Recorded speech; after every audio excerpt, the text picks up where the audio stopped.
So, good morning, people. And yesterday, I was better in the morning again. I had a bad cold in the evening. I still have a cold. So, I'm not like, getting into any kind of analysis of it. Maybe it's just the weather, or I've started wearing chappals at home and stuff like that so that I can take care of it. The windows of my home are like all glass. So I start closing it for now so that, it's not extremely cold when I wake up. And so, yeah, I have been doing Soul's Temple. Morning when, my eyes would have opened around 5 a.m., but my nose was completely blocked. And then I did Soul's Temple and everything, and I'm able to talk right now. It's not that blocked. So what I was looking at is, cold and cough are things that are very minor ailments according to all of us. But it's, for me, anything minor or major, nothing needs to be neglected. Okay. When we neglect anything, that is when it becomes major. Okay. And Atman used to give us an example long back, like when I learned Soul's Temple in, say, 2013, 14 sometime. And I was among the few lucky ones who was in the first or second batch, when I learned this. So for years, I've been facilitating. And I do give that example almost everywhere, in every Soul's Temple workshop, which is the basic Soul's Temple workshop. So she used to say, for example, if you have a hurt in your great toe in the leg, right? पैर का समझ लो आपका नाखून उखड़ गया. And if you have a hurt in the great toe of your leg and then you neglect, you just tie it up with something and you say, okay, the day goes on. It's not a big deal. Okay. And then later on, I may not remember her exact words. Over a period of time, I've developed my own version of it. But it starts like that. So it's a hurt in the great toe. You neglected it and you started just walking around and doing your work because, office work is important, because home jobs are important and everything is important. Now, in 2-3 days of neglecting it, a pus forms in the area which is infected. And when a pus forms, there's inflammation, there's swelling in that part of your body. So now slowly swelling and you're still just tying a bandage or something, a cloth, and you're continuing your work because everything else is very important. And then say it comes to a position where, now this is an exaggerated version, but then this is just to make you understand how important it is. It comes to a position where a minor surgery is required to cut that part out, the infected part. So you're going to the doctor and the doctor does the minor surgery, and now you have to take rest for 2 days at least. You cannot just go on. So now when it is bad, someone in your family has to take leave to take care of you or to take you to the hospital, etc. So for example, it's you and then your husband, just an example. And when this person who's taking leave and taking you to the hospital and getting your surgery done, he may have some very important work in his office, which he has to let go of because he has to take you to the hospital. And again, exaggerated version, that particular day in the office, there was some important meeting which he had to present. And if he doesn't present it, it becomes a problem. But he explains to his junior that you present it, and it's a big deal that we are going to crack. And so he gives this explanation and presentation to somebody, and that somebody is going and giving the presentation, but the client who is coming is not impressed, and they cancel the deal, and it is like a huge deal for the company, say something in some 100 crores. And then now the company's owners are very angry and like they're upset with both these guys that you didn't do your job well. And then if the person is in a good position, he might get an excuse that, okay, fine, you're not being fired, but you have to somehow do this. And if it doesn't happen, then everybody goes on a loss in the company. And then they announce that no bonus this year because the company has gone on a loss. Now, every person who was waiting for the bonus and their families who were waiting for the bonus, the children and the wives have made plans. And so they don't get the bonus and everybody's disappointed. And then they are, say they were going to go for a holiday and the holiday is cancelled.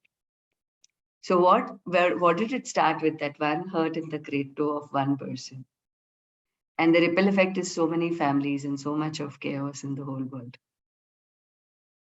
Similarly, when we neglect one thing, one so-called issue that we are facing, thinking that theek hai yaar, theek ho jayega.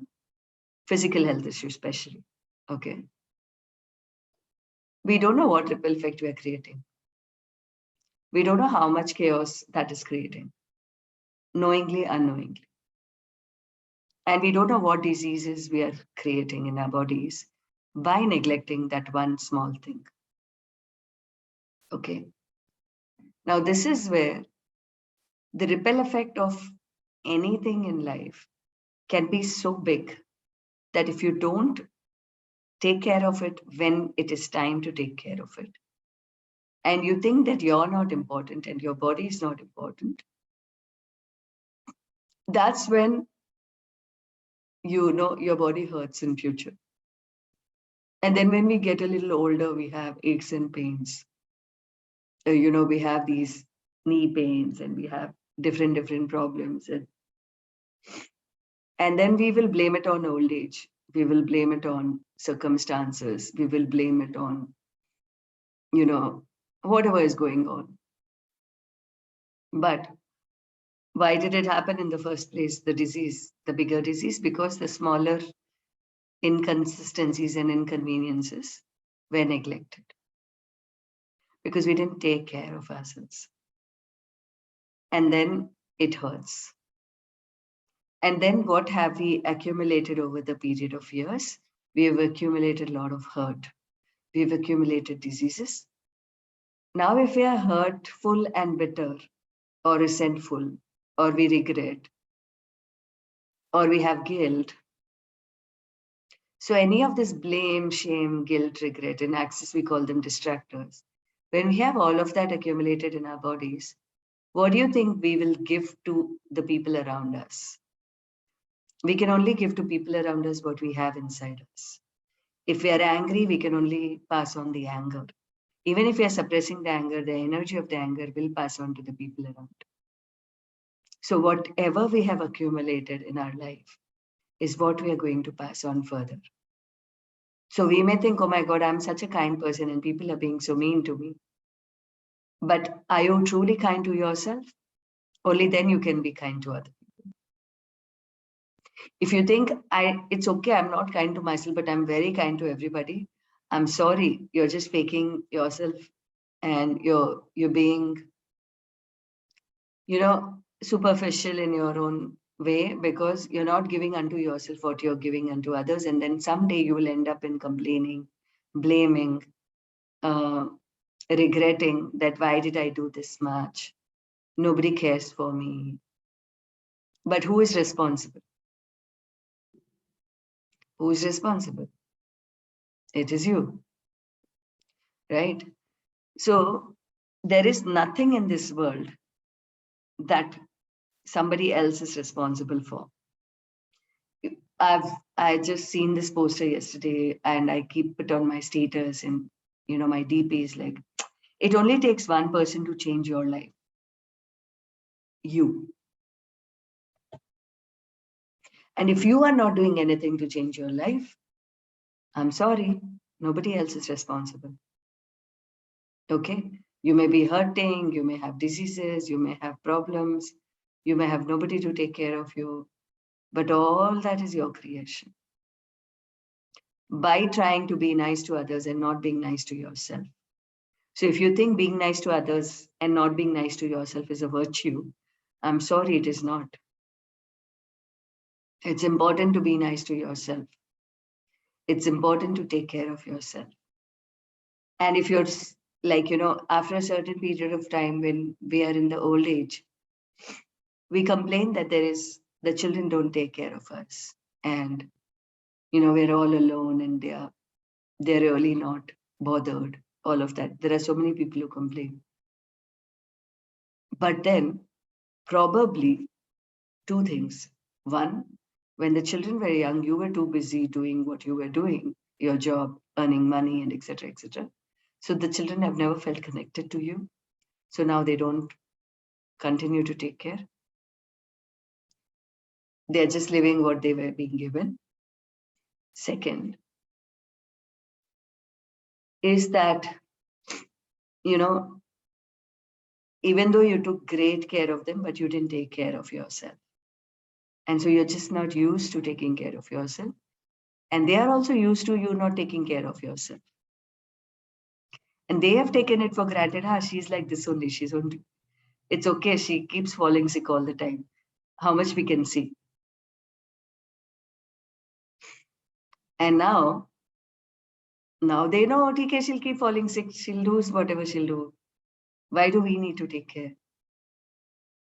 In either cases, it's not a win-win situation. You lose, they lose. Okay. To create win-win situations, we all have to be in charge of our life. We must be in charge of our everyday actions, behavior, what we are doing, what we are not doing. And, I have very often seen people telling that my mother-in-law is very controlling. And sooner or later, they become the controlling mother or the mother-in-law. Why?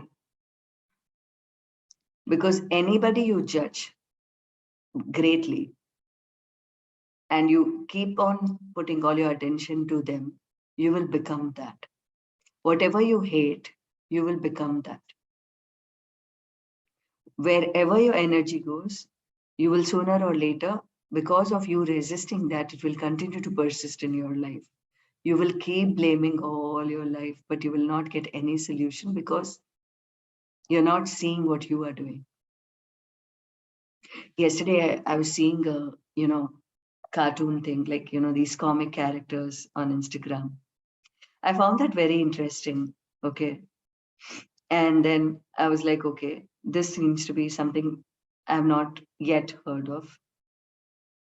So there's this one person who says to another person that I need to have a difficult conversation. Okay. And the other person is a young, smaller person, and the small comic character says, oh, are you prepared for it? This bigger person's prepared. The younger one says, yeah, it's good to be prepared for difficult conversations. The bigger one says, but why? Well, difficult conversations are difficult. And if we don't prepare for them, they are even more difficult. Now, this person says, in every conversation, we bring so much of ourselves, our thoughts, our feelings, our hopes about how things should be. Yeah, this guy says, the other guy says, if we don't check in with ourselves before the conversation, then we might not be able to listen to the other person over our own needs. It makes sense. So how can I check in with myself? By asking yourself simple questions at the start. So what questions? It is, what is this conversation about? How does that make me feel? What could be the needs behind those feelings? What are the requests I want to make? Mind you, it's requests I want to make, it's not demands. Okay, when you're talking to another person, expecting something from another person, you can request them. You cannot demand from them. Now, something as simple as these questions can make difficult conversations a little easier. When I was going to have a conversation with somebody and I just read that, and instead of just barging on with what I wanted to say, I stopped. I asked myself these questions, and then I found very weird answers. And I was like, oh my God, I never thought that I'm thinking like this before even having a conversation. And then I was like, okay, fine. I would still have that conversation, but I will confess and I will admit that this is my request, this is my demand, or this is my need because of which I'm feeling this way. And I'm not blaming the other person for that. But yeah, I would like to have this. Okay. Now that makes another person simply receptive. The other person is like, okay, she's making a request. She's not like blaming me. She's not like shaming me. She's telling, I need this. Okay. These are my needs. And saying about your needs also, it's so important to communicate in a nice way, in a cordial way. When you communicate with complaints and blame games and you scream and you shout and you don't want to listen to the other person, that communication is a one-sided communication. It's never a two-way communication. And communication has to be two-way. Even if the other person is not saying anything, whatever I'm saying has to enter into your system. And if you get it, then only this is a two-way communication that I'm doing. Otherwise, it's just I am just blabbering something. You're listening, you switch off your videos and audios and you go away, nothing changes, right? That is not a two-way communication. Now, in this particular morning session when I'm talking and nobody's interacting with me, I'm doing that because I know it's early morning and people are sleeping and people cannot talk. And, it may not be comfortable to kind of unmute and speak in the morning, which is fine. However, I pretty well know that people are listening here. Okay, because of the feedbacks I get later on. So it is still a two-way communication. It is not a one-way communication. And even when we are doing the Soul's Temple, you all are doing Soul's Temple alongside, which means it is a two-way communication. So any communication that we're having with our loved ones, this is, you can call it a facilitator and participant or a teacher, student, or whatever name you want to give it.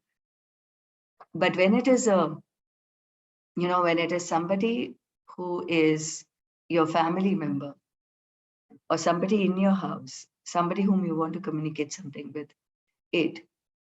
when I used to teach soft skills, there was something that I used to teach called 5 C's of communication. Okay. I love that whole topic. I used to love teaching soft skills also because it used to make me learn a lot of new things, and teaching is learning twice, right? So in teaching, I used to learn and I used to love those classes because it was interacting with the youth, college going students. They used to have like 100 questions and it was so interesting to, answer their questions. And sometimes if I didn't know any answer, I would go research about it and then I would give them the answer next class. It completely enhanced my knowledge and my skills of communication. So 5 C's of communication.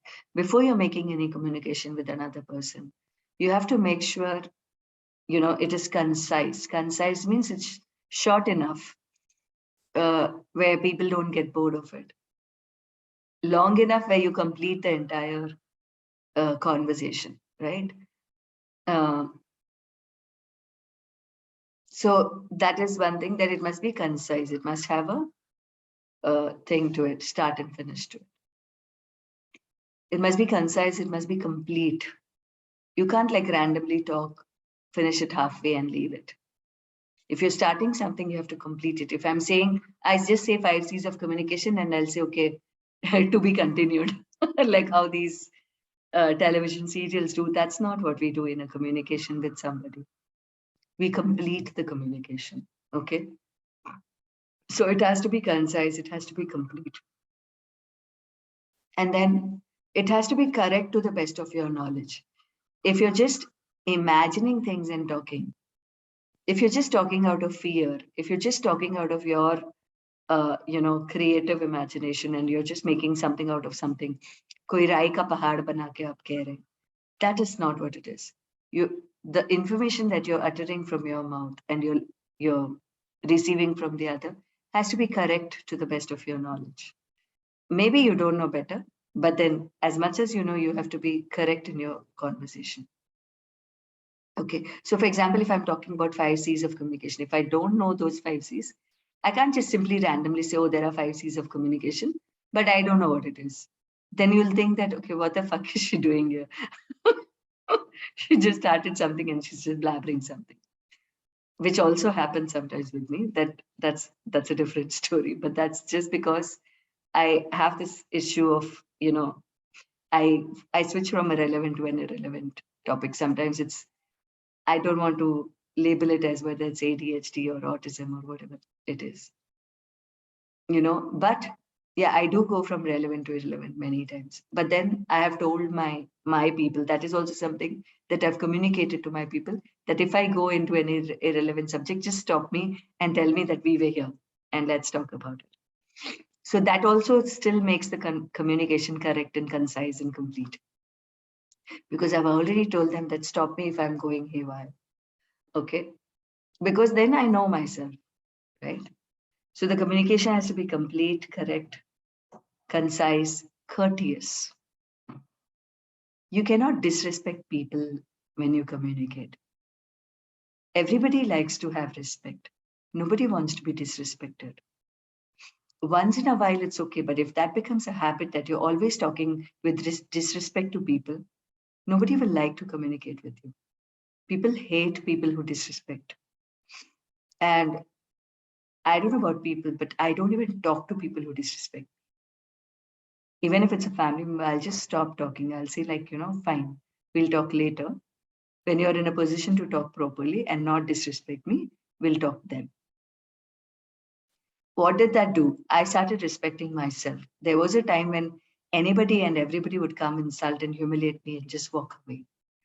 And I would be sitting and complaining and cribbing that, oh my God, they humiliated me, they insulted me. But why did I take the insult?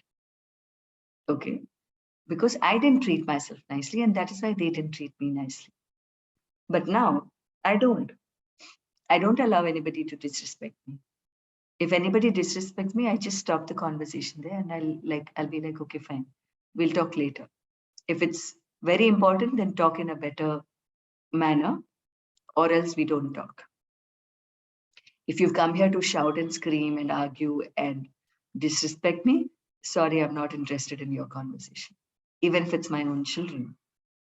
Okay. Though it rarely happens because I've created a space where I don't disrespect anybody, they don't disrespect me. And that's a very beautiful space to be in. Very rarely I may get into an argument or something like that, but then I definitely sit and ponder on it and see, okay, what is my role in this whole situation? Okay. So complete, concise, correct, courteous. And there's one more is most important, clarity, clear. The communication has to be clear. What are you trying to convey here? Is the other person getting it on? Or you're just saying something non-stop? I remember there was a time in my life, I used to just go on talking. The other person won't even be listening. But I was so used to talking without the other person listening that became a way of life. And especially it used to be when I'm sleeping with my husband, I would just go on. that person sometimes will just sleep off. And then I'll see, okay, he slept off and I'll also sleep off. I disrespected myself. I didn't keep up to my own respect for myself. I never knew how to respect myself, honestly. And then later on, blaming the other person that you don't even listen, you just sleep off, and fighting every day about it. Maybe whatever you're talking is not about what the person is interested in listening. And you still want to talk. The person is not interested in listening. And then in that whole conversation, you're not only creating conflict, but you're creating distance between you and the other person. How much we all do this? You know, I was in conversation with a client yesterday who had come, a mother and a son. And the mother went on saying what the son's requirement is and what the son's requirement is not, even though agreed the son had a mental disorder and a grown-up man has a mental disorder, so obviously mother has to take care of the child. But then there was a point where she kept on saying, he feels like this, he feels like that, he wants this, he doesn't want this. And the person was just sitting, the other person. I stopped her and I said, okay, I want to ask him, does he really feel like this? But this person got a little agitated. She was like, yeah, I know him. And then she looks at the son and she says, don't you feel like this? What do you think the son will do? The son will say, yeah, I feel like this. If he's dependent on the mother. This is how we complicate relationships. We control. We don't communicate properly. We don't even have empathy for the other person, what the other person wants, what the other person is interested in, what the other person is not interested in. And we just want to go on and on with our own, tape recorder that's going on in our head, and we keep on saying things. And not that I'm out of those women. I was also like that. And I'm not kidding. I literally had an OCD of talking. Like I used to talk all day to anybody, everybody, and keep on complaining about what's going on in life, that nobody cares for me, nobody's interested in me, nobody, has time for me, and blah, blah, blah. And everybody has so much work. That was my all-time complaint. And everybody in my universe at that time knew that, okay, Bandhana started talking and she's going to complain. And she's only going to complain about what her mother-in-law did, what her brother-in-law did, what her husband did, and whatever. That's going to be the story. Everybody already would predict that, okay, when Bandhana starts talking, this is the conversation. What did I do over a period of years? When I started healing myself, when I started working on myself, I did so many workshops, learning how to communicate, learning assertive communication, learning what is importance of, effective communication. It's not about good communication, bad communication. It's about effective. If your communication is not effective, there's no point in communicating. If it is not reaching the other person, if the other person is not interested, see, how would I know whether you're interested or not? The mere fact that you're waking up at morning 6:30 and coming here, that means you're interested, right? So that is enough for me to know that my communication is effective. Every time I don't have to have a daily feedback, right? There was a time when I used to take feedback after every workshop, okay? And I used to give feedback forms, and I used to, if they say good, bad, fair, bad, whatever, and then I would make corrections, and which is all great. There's nothing right or wrong about it. It's all part and parcel of improving your skills. But I still talk a lot. The only thing, something that was my weakness, I converted it into my strength. Because now when I'm talking, I'm not sitting and complaining about life. I'm talking substance. I talk, things that can make life better for everybody. People are not just people are interested in listening to me, they pay me to listen to me. And there was one time when I used to feel that nobody wants to listen to me, that I'm so useless and I'm so unimportant in people's lives. That is my family members, right? Now, what is the advantage of changing this whole dynamic with myself? That I feel very good about myself today. I'm very, authentic in my expression. If I'm not feeling good, I'll say I'm not feeling good.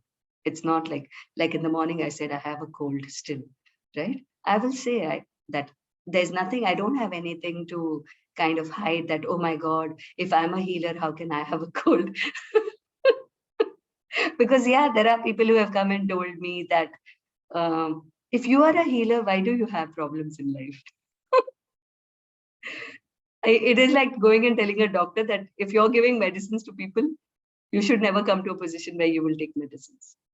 That's the most stupidest comment that people make. Okay. And that's what people think, that if you're in some profession, so if you're an electrician, your electrical gadgets should never fall, never become problematic. It's not like that. They can become problematic. You'll know how to deal with it. That's the only advantage of being in any profession. That if you're an accountant, you'll know how to deal with your financial crisis, right? Just that you don't make your profession your life, and you're not even liable, or you don't have to explain anybody that why, despite being a healer, why did you fall sick? You're not here to explain anything to anybody. You don't have to justify anything to anybody. But people talk like that. In my 10 years plus of experience as a therapist and healer, I've encountered hundreds of people who tell me like, oh my God, Bandana, if you're working every day with people, how can you have a problem? Why did you fall sick? Or why do you have a money issue? Like, I just tell them that because I'm human, and I also live a life like you do, and I can have emotions like you do. There's nothing. Yeah, I know to deal with them better, definitely. That yeah, if I have a problem, I know what I have to do for that, because I'm working in this area. But and if there is something that is beyond my ability to deal with, then I'm so open and willing to take therapies even today. In fact, I do take therapies every 2 months or 3 months. I will definitely take paid sessions from few colleagues, trusted colleagues. Of course, I won't go to every therapist and take therapy. I have my own few trusted colleagues. I go and I take therapies when I'm really not fine. And why? Why can I not be not like okay? Why I listen to day in and day out, I listen to difficult situations of people's lives, and very, very difficult situations. If a person with a schizophrenia is coming to me, if a person who's been sexually abused is coming to me, if a person who has a father or a brother who has cancer is coming to me, or if a person who has a child who has thalassemia is coming to me, do you think it's easy to listen to all these stories every day, day in and day out? Do you think it's easy to, just not be affected by any of that? I don't know. It is not easy for me. I don't know about other therapists. I'm too sensitive, and it does affect me when I hear the pain of so many people's lives on a regular daily basis. Somebody comes and tells me that somebody suicided in my family. It's not easy. Okay. Every day when you're hearing painful stories of other people, it's not like a fantasy world that, oh my God, I'm the best healer and things just get better for people. Yes, things do get better over a period of couple of sessions. It does give me joy. It definitely makes me very happy. But also the pain and suffering of so many people does make me sad also, right? So it's not that I'm immune to pain. I'm not. I am better at dealing with pain thanks to my practices. And those practices have helped me to learn to deal with pain in a much, much, much better way than anybody else would. So that's where my expertise lies. It's not in eliminating pain from my life. My expertise lies in teaching and learning to deal with pain better. There was a time when I used to tell Atman that I want to create a pain-free reality. And it might seem too good to be true that the world has no pain. But I do aspire for that. I still aspire for that. Maybe I alone am not enough. And maybe just one person cannot eradicate pain from this world. But what about one person reaching out to 100 and 100 reaching out to 100 more, and then thousands and 10,000s and millions who are working to create a pain-free reality? I'm doing my bit. And I feel very happy about it. I feel very proud about the job that I am. It's, you know, I know for sure that I'm way better than I used to be. I'm way better than sitting and complaining all the time about the people in my house, that this person is like this, that person is like this person is like this person doesn't care, this person is creating nuisance. Apart from the 5 C's of communication, when I used to teach communication skills in colleges, I used to say 3 C's that you should eradicate from life. And that I didn't read it anywhere, that I created myself, is complaint, comparison, and criticism. If you stop complaining, comparing, and criticizing, 80% of your time you will save to do much better things in life. Though it's not easy, we are all so used to comparing, criticizing, and complaining. Everybody does that. So what everybody does, we will also do, because that's how we have been trained. But if we can slowly, gradually work on coming out of complaining, criticizing, and comparing, really you will have a lot of time to do greater things in life, a lot better things in life, more creative, more constructive. Okay. So we can address that today, and we'll close it after that. Complaining, criticizing, and comparing. Okay, simply we're going to address. It won't go away in one way, let me tell you. It took me a long while, but it may not take you that much long, because I was very hardwired. Not everybody has to be.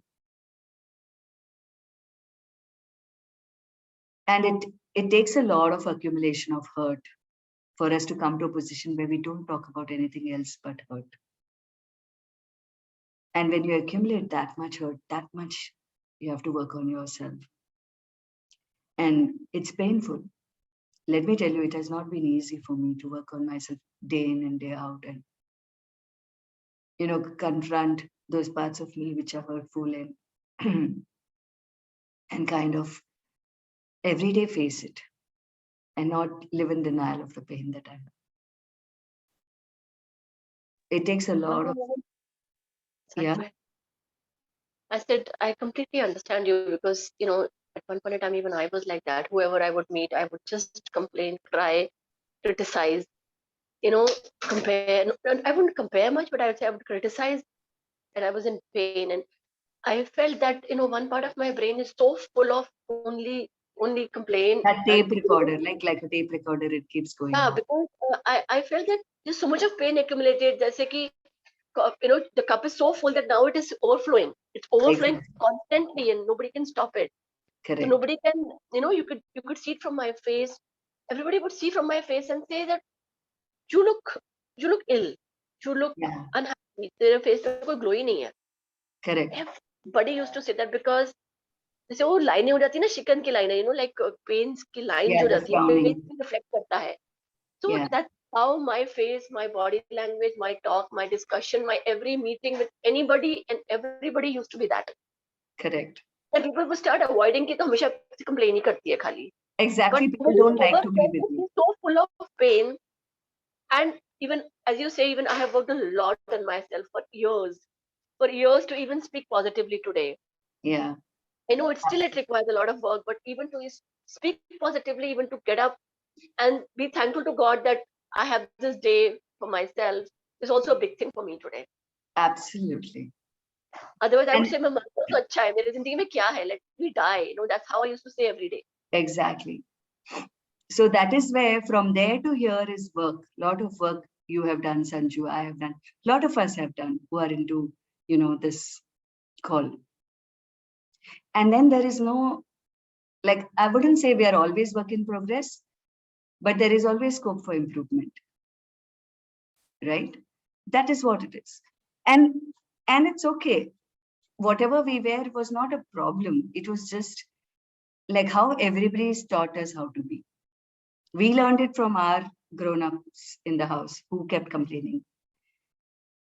They learned it from their grown-ups, and we all kept continuing in the same conditioning and continuing the same story until one of us, the so-called black sheep of the family, got up and rebelled against it, right? In family constellation, there's a very beautiful talk about the black sheep. Someday I'll share, but today let's affirm. So whatever is your complaint, okay, you can just put that into whatever I'm saying, okay? My complaint about dash is my soul's temple. My complaint about dash is my soul's temple. My complaint about dash is my soul's temple. Say that 11 times in your own space. I'll keep mum because I also want to say it today, okay? So my complaint about dash is my soul's temple 11 times.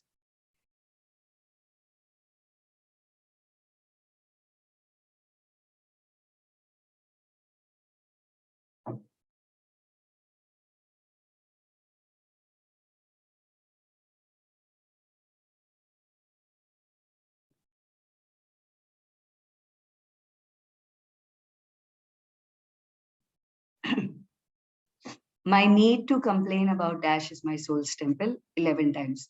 My need to complain about dash is my soul's temple.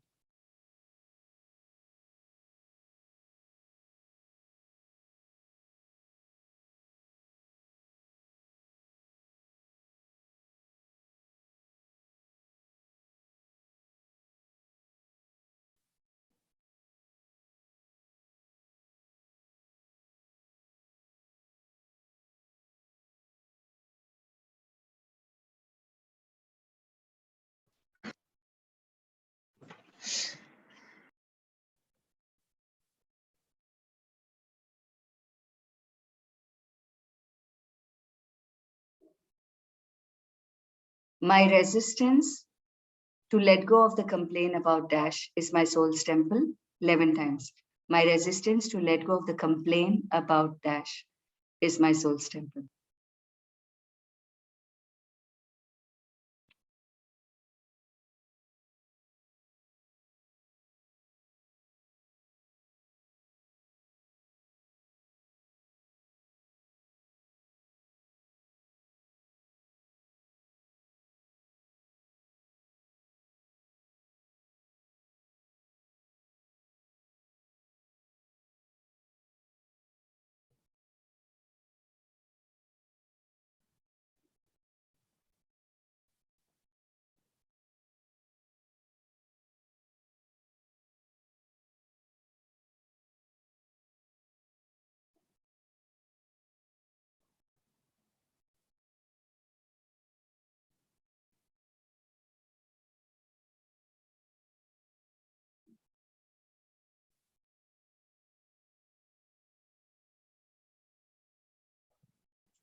Now you go to my comparison about dash is my soul's temple. My comparison with dash is my soul's temple.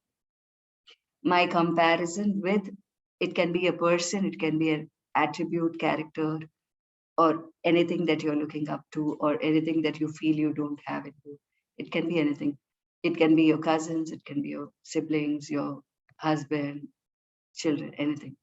My comparison with dash is my soul's temple. 11 times.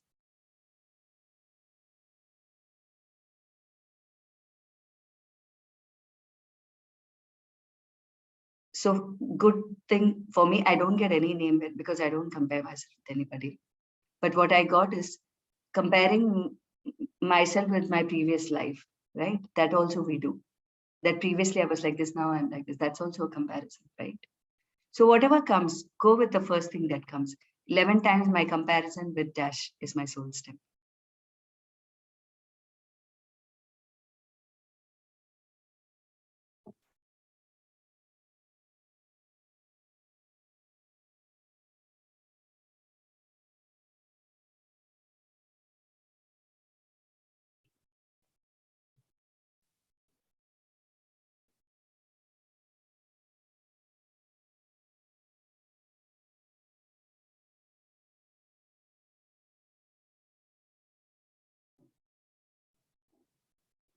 My need to compare with dash is my soul step.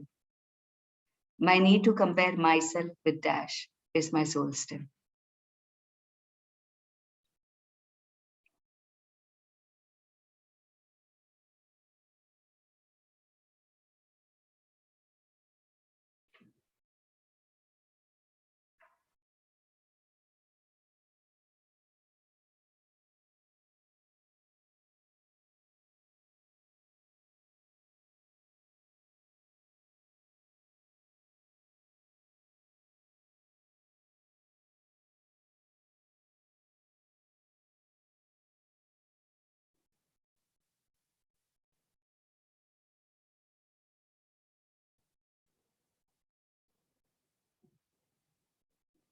My resistance to let go of the comparison is my soul step.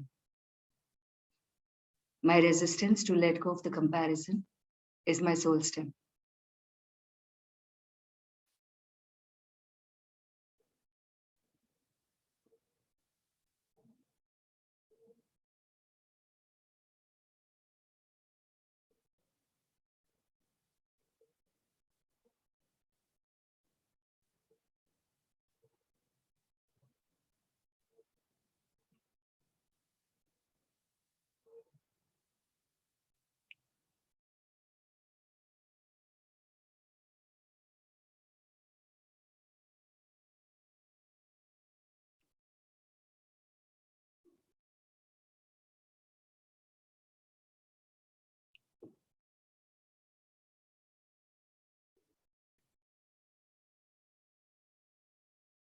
Okay. Next, we're going to do criticism. But if you're criticizing somebody in your head a lot, you can say criticizing dash is my soul's temple. If you're criticizing yourself a lot, then say criticizing myself is my soul's temple. But just don't go because I'm saying myself, just don't add myself. Check if you have somebody whom you're very critical about, first deal with that because it will really ease out. Okay. So criticizing dash is my soul's temple. 11 times.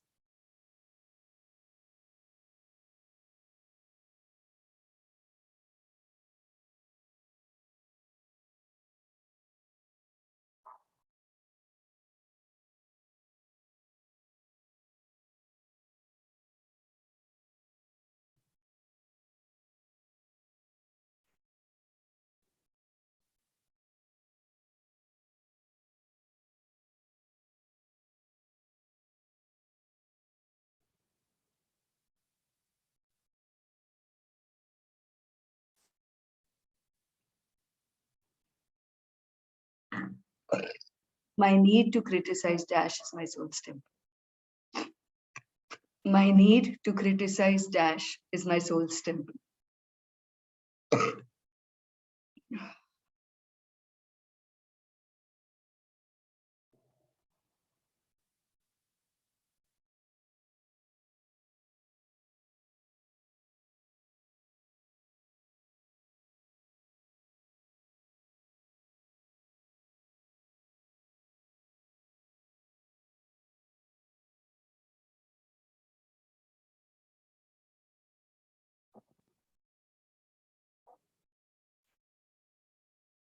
My resistance to let go of the criticism is my soul's temple. My resistance to let go of the criticism is my soul's temple.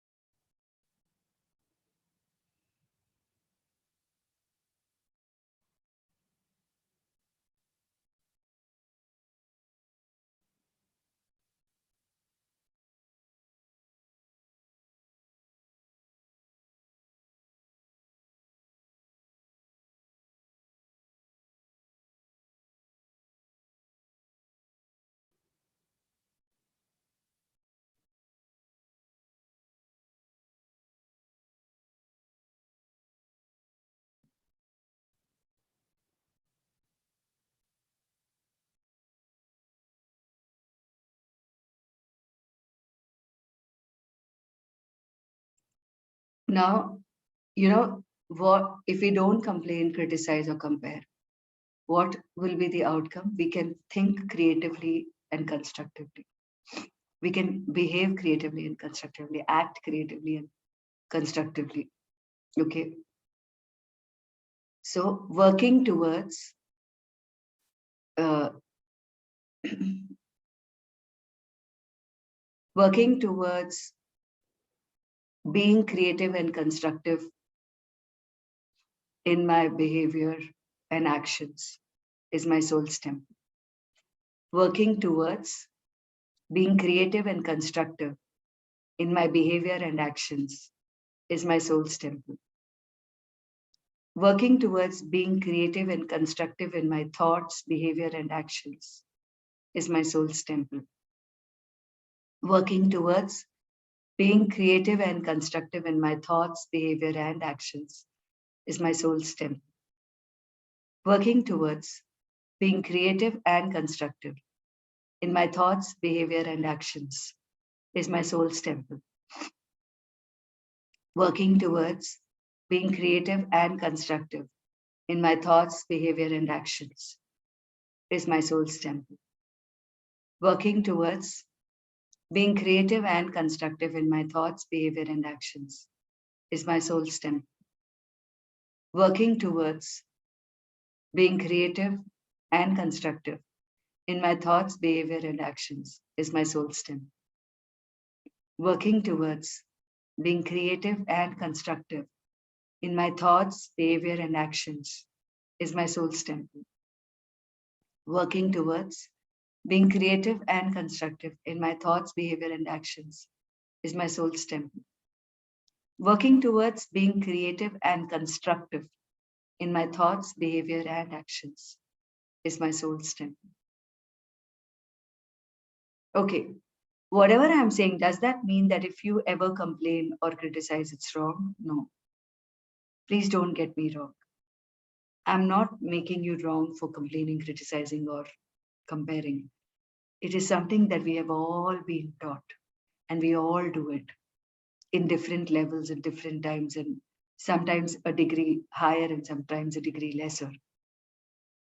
But we've all been trained that way. So to break the mold of conditioning, it takes a while. So you're not wrong if you're doing that. Okay, you don't have to beat yourself up. You don't have to criticize yourself for complaining, for criticizing, or for comparing.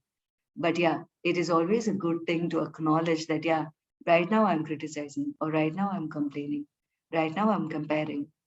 And what would it be like for me to change this into something more creative and constructive, right? We can ask questions, we can do access clearings, we can do soul's temple, we can do a lot of other things that we know. But it's always nice to get out of that zone. That zone doesn't help anybody, So we're not here to do this and criticize ourselves more. No. We're here to recognize that this doesn't help. Sometimes it may help, but not all the time. Especially I mean, criticism, fir bhi, you can take it as a feedback and you can improve on yourself.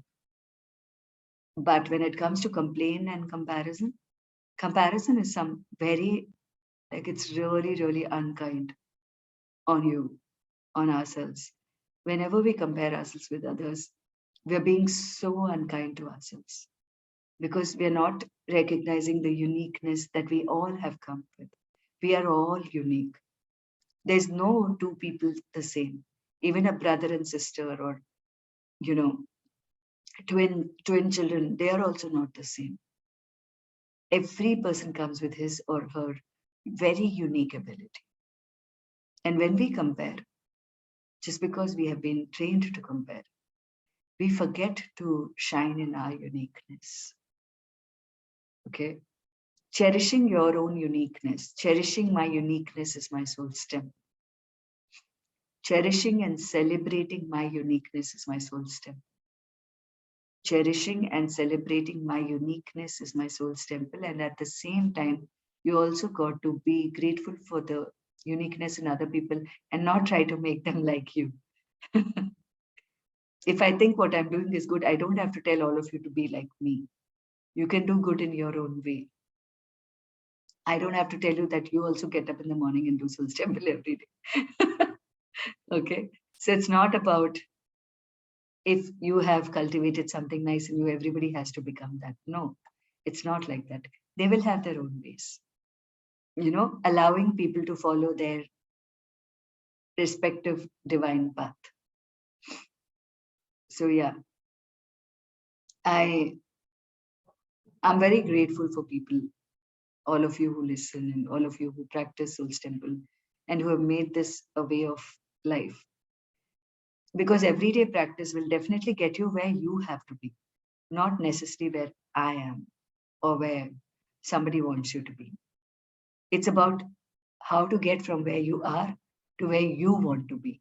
That's a book of Jack Canfield, How to Get from Where You Are to Where You Want to Be. It's a very beautiful book.